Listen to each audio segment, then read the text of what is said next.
اللهم صل وسلم وبارك على سيدنا محمد وعلى آله وعلى أصحابه وسلم. ازيكم يا حبايبي؟ عاملين ايه؟ يا رب تكونوا في احسن حال واحسن صحة.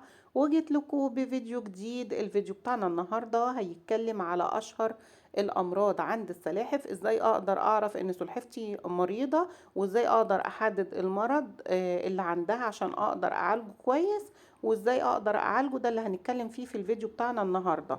هنقول بسم الله الرحمن الرحيم.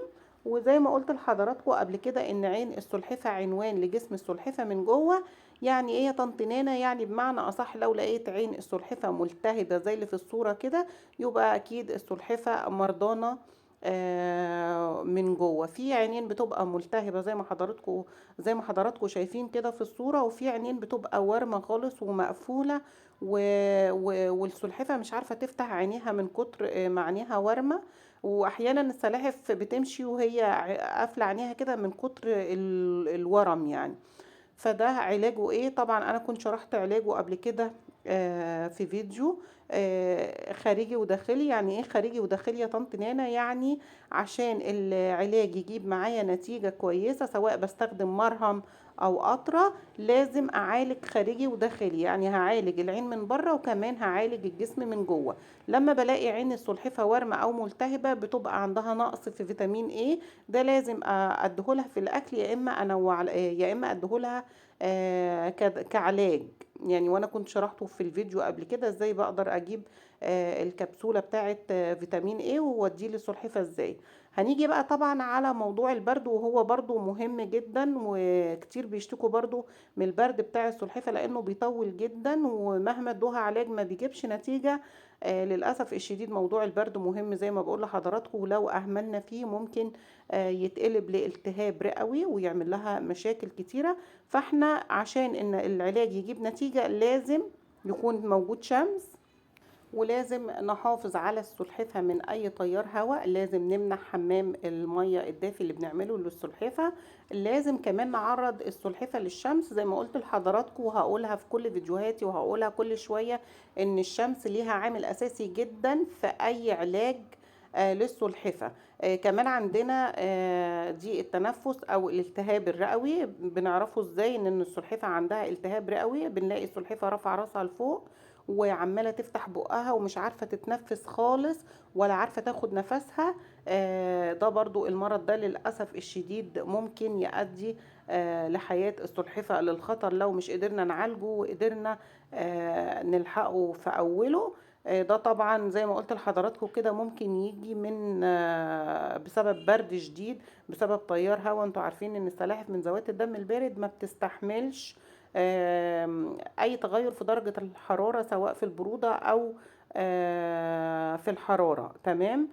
طيب هنيجي بقى على الموضوع. برضو انا كنت عملت لكم فيديو عن موضوع ضيق التنفس وشرحه لكم، وهحط برضو كل اللينكات في صندوق الوصف. انا بس حبيت اعمل لكم الفيديو ده لاني جالي، انا كنت عامله لحضراتكم فيديو منفصل، كل فيديو شارحه فيه كل حاجه، علاج كل حاجة، وعاملة فيديو مجمع لما فيه كل الأدوية، على أساس لو حد السلحفة بتاعته عانت من أي مرض يرجع للفيديو ده. بس للأسف الشديد في واحدة من المتابعين السلحفة بتاعتها تعبت وجابت كل الأدوية اللي أنا كنت قايلاها في الفيديو، وابتدت تدي منها السلحفة بتاعتها وهي مش كانت قادرة تميز هي عندها ايه بالظبط. فابتدت تديها علاج البرد مع علاج التهاب العين مع كل الأدوية اللي أنا كنت عاملاها. تمام. الديدان مع علاج الورم بتاع الرجلين او الايدين، فعشان كده حبيت اوضح لكم في الفيديو ده.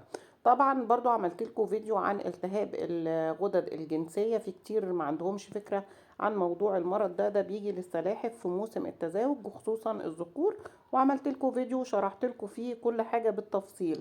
عندنا كمان المرض اللي هو التسمم الدموي. للأسف الشديد برضو المرض ده ممكن يؤدي لحياة السلحفة للموت لو احنا مش قدرنا نتصرف معاها ونعالجها في بداية الأمر.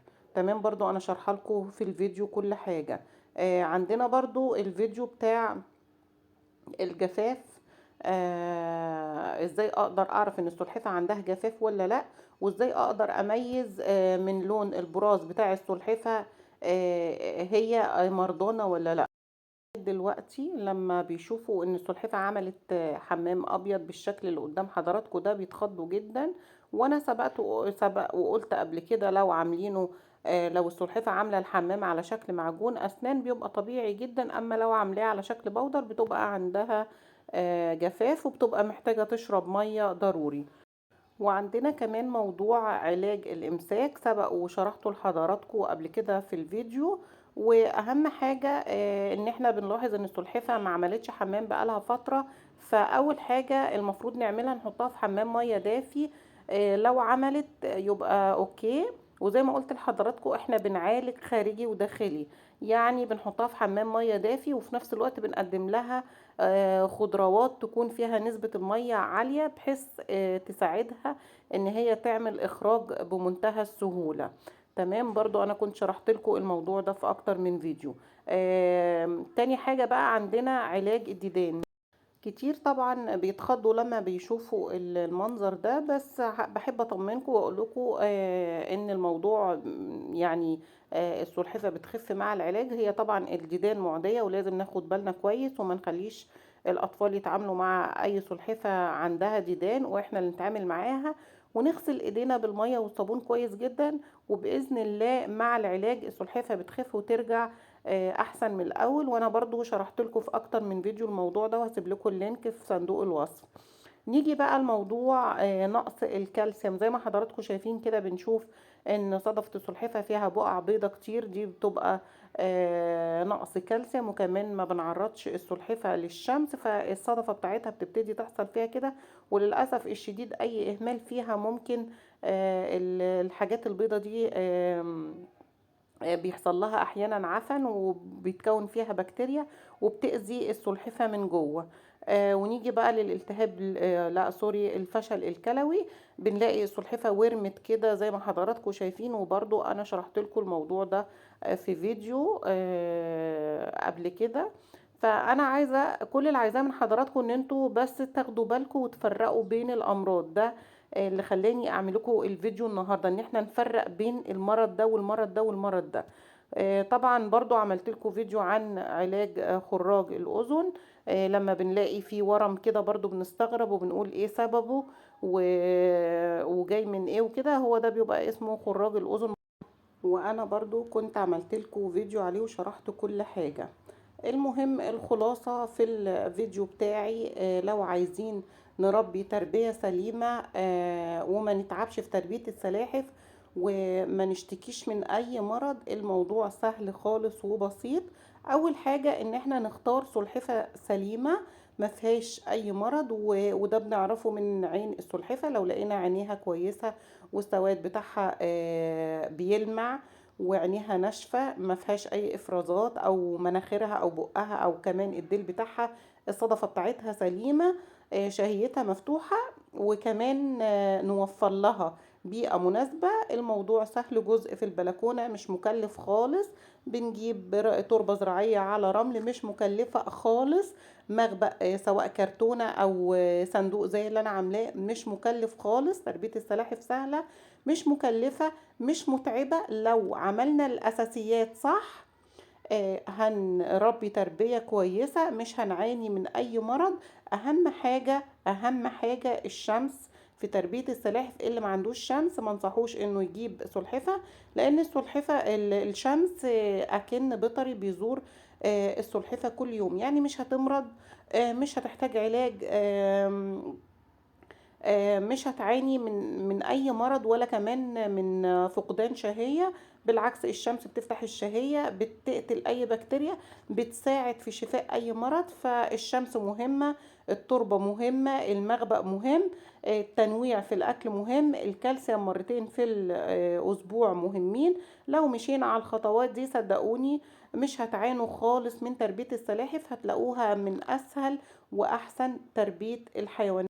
كده الفيديو بتاعي يكون خلص. يا رب الفيديو يكون افادكم، وما تنسوش ترجعوا لصندوق الوصف لاني هحط لكم اللينكات بتاعه علاج كل الفيديوهات في صندوق الوصف عشان اللي السلحفة بتاعته بتعاني من اي مرض من اللي انا شرحته في بداية الفيديو او اثناء الفيديو، يرجع للعلاج. واستعينوا بالله دايما، وحافظوا على السلاحف، كائن جميل مهدد بالانقراض.